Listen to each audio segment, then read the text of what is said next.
परम मराठे देव श्री सतगुरुदेव जी महाराज एक बार स्थान की पलवटा जिला जन्म पश्चिमी पंजाब में विराजमान थे। एक दिन महाप्रभु दाता दीनदयाल जी अपने मुखार विंद से प्रेमी भक्तों को सदोपदेश दे रहे थे।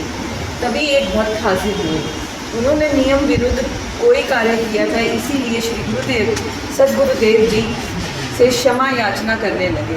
जब वहां उपस्थित कुछ अन्य प्रेमियों को यह बात ज्ञात हुई कि इस भक्त ने नियम विरुद्ध काम किया है, तो उन्होंने मिलकर विनती की, इसे अवश्य कोई दंड देना चाहिए ताकि फिर किसी को ऐसा करने का साहस न हो सके। दयानिधि महाप्रभु यह विनती सुनकर कुछ क्षण मौन रहे। फिर उन्हीं प्रेमियों से बारी बारी पूछने लगे कि इसे क्या दंड दिया जाए। अपनी अपनी बुद्धि अनुसार सबने कोई ना कोई दंड बताया। एक बोला, इसे 2 दिन लंगर के सभी बर्तन साफ करने चाहिए। दूसरे ने कहा, ये बगीचे को पानी देने के लिए सारा दिन नल चलाए। कोई बोला, इसे सारे आश्रम की सफाई करवाई जाए। इस प्रकार उन 8 भक्तों ने अलग अलग दंड बताए। दया सागर कृपा सिंधु श्री सदगुरुदेव जी ने उन 8 भक्तों को एक ओर खड़ा कर दिया और उस भक्त को जिससे नियम विरुद्ध कार्य हुआ था एक ओर खड़ा कर दिया। फिर महाप्रभु उन 8 प्रेमियों को संबोधित कर फरमाने लगे, आपने अपनी बुद्धि अनुसार विविध दंड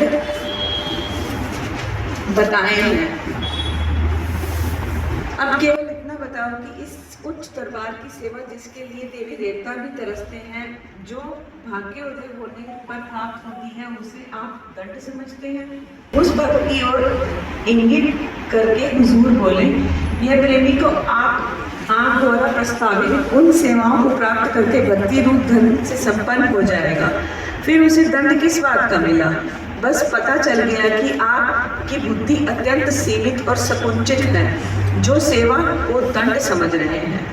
श्री सदगुरुदेव जी पुनः बोले, यह तो अपने अपराध के लिए पश्चाताप करता हुआ क्षमा मांगने आया है। सत्पुरुष क्योंकि दयालु होते हैं, वे जीव की तुच्छ गलतियों पर ध्यान नहीं देते। जो दीनहीन और मस्कीन बनकर श्री गुरुदेव की शरण में आता है, करुणा सागर महाप्रभु से क्षमा कर देते हैं। अतः इस प्रेमी को भी क्षमा कर दिया जाता है। महापुरुषों की समीप सेवा में वंचित कर देना ही वास्तविक दंड है। इसीलिए आपने जितने जितने दिन इसे दंड देने का प्रस्ताव किया है, उतने उतने दिन किसी भी सेवा कार्य को हाथ न लगाए। भोजन भी आपको बैठे बिठाए मिल जाएगा।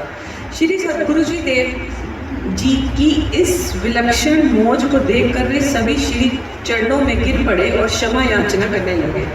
दयालु महाप्रभु कुछ क्षण मुस्कुराते रहे, फिर फरमाया, वास्तव में किसी को सेवा विहीन कर देना ही उसे दंड देना है, और अधिक सेवा देकर तो मानो उसे भक्ति रूपी धन से संपन्न कर देना है।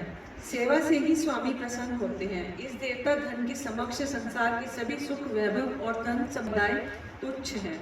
श्री मुख से ये दिव्य वचन श्रवण कर वे सभी भक्त पश्चाताप करने लगे। करुणा सागर महाप्रभु ने उन्हें क्षमा कर दिया। श्री सदगुरुदेव जी के अलौकिक वचनों की था बुद्धि कैसे पाए।